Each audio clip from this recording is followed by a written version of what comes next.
Hello po sa lahat. Ako po si Teresita Nones. Isa akong OFW sa bansang Lebanon. Isa ako sa isang tao na nagtiwala at sumubok sa paano ko nakita ang opportunity na ito. Isa lang naman ako na nag-house. Habang nag-i-stroll sa Facebook, may dumaan sa wall ko at may nag-reply naman. At in-invite niya ako na manood ng sound training. At doon ko nakita tulong-tulong, sama-sama sila lahat sa samahan OFW. Tulungan bawat isa sa kanila. Kaya mas lalo ako na-inspire. Kung ito na yung matagal na natin hinihintay para makaipon, makapag-for good na, at makasama na natin ang mahal natin sa buhay, why not na mag-try tayo? Kung hindi natin itry, hindi natin malaman kung ito ay para sa atin or not. Or baka ito na ang regalo ng Diyos sa atin. Sabi nga nila, try and try until you succeed. Gawin mo kung ano ang tama na alam natin na makakapagbago sa buhay natin. Kung ikaw yung isang tao na nangangarap at nagdadasal ng isang opportunity na makaipon at makapag-for good na at makasama na ang pamilya mo, mahal mo sa buhay, please give this video a chance. Tapusin mo ito hanggang sa dulo.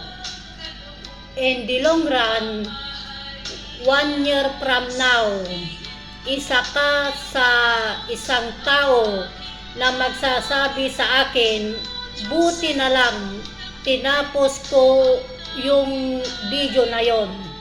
At ngayon, isa na ako sa isang tao na magpapakatotoo, kumita, nakaipon na ngayon at for good na. At kasama na ang mahal ko sa buhay. And alam niyo po, if you will give this chance, opportunity para alamin ito, silipin ito, in the long run, isa ka sa isang tao na magsasabi na nabago na rin ang katayuan mo sa buhay. Ilan lang po sa napakarami na taong natulungan, kumita, nakaipon, and now for good na sila. Kasama na nila ang pamilya nila. Gaano ba kahirap ang isang OFW na malayo ka sa pamilya mo? Isa sa pinakamahirap na sitwasyon ko noon na hindi ko makalimutan hanggang ngayon ay yung iwanan ko ang nag-iisang anak ko noon na 2 years old pa lang noon, at ngayon 28 years old na. Iniwan ko siya kay mama ko at si mama ko ang nagpalaki sa kanya hanggang nagbinata na siya na wala ako sa tabi niya. Sobrang sakit kung isipin ko ang mga Pasko noon. Sa isang katulad ko na isang single mother, no choice kundi mag-abroad para maibigay ko lahat na kailangan ng anak ko. Kasi wala akong aasahan na iba na tutulong sa akin, kundi sarili ko lang. Pero sa isang bata na kagaya nila kaliit, noong iwanan natin, ang kailangan nila is yung andoon tayo kasama nila. Kasi hindi natin naitanong yon at hindi rin nila sasabihin sa atin. Siyempre, yung kasama nila tayo, yun ang hindi natin naibigay sa kanila. Kaya nga, sobrang pasasalamat ko, nakita ko ang opportunity na ito. Gusto mo rin ba matutunan? Libre lahat ang mga training dito na binibigay namin. Kaya kung ako sa'yo at nagkakaroon ka naman ng kahit at least 1 hour man lamang na free time na libre, pwede kang maka-attend ng mga training namin. Iniimbitahan kita, advice ko sa mga soon to be join, wag ninyo sana hayaan na hanggang pangarap na lang kayo. Take action now. Think positive always in your life. Don't listen to all negative people around you.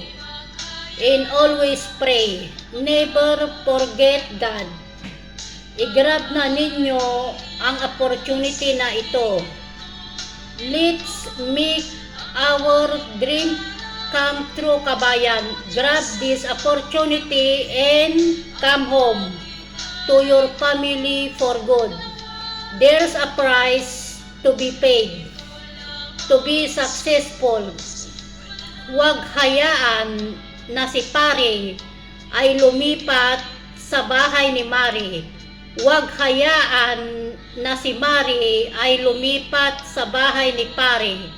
Huwag natin hayaan na lumayo ang mga loob ng mga anak natin habang sila ay lumalaki na wala tayo sa tabi nila.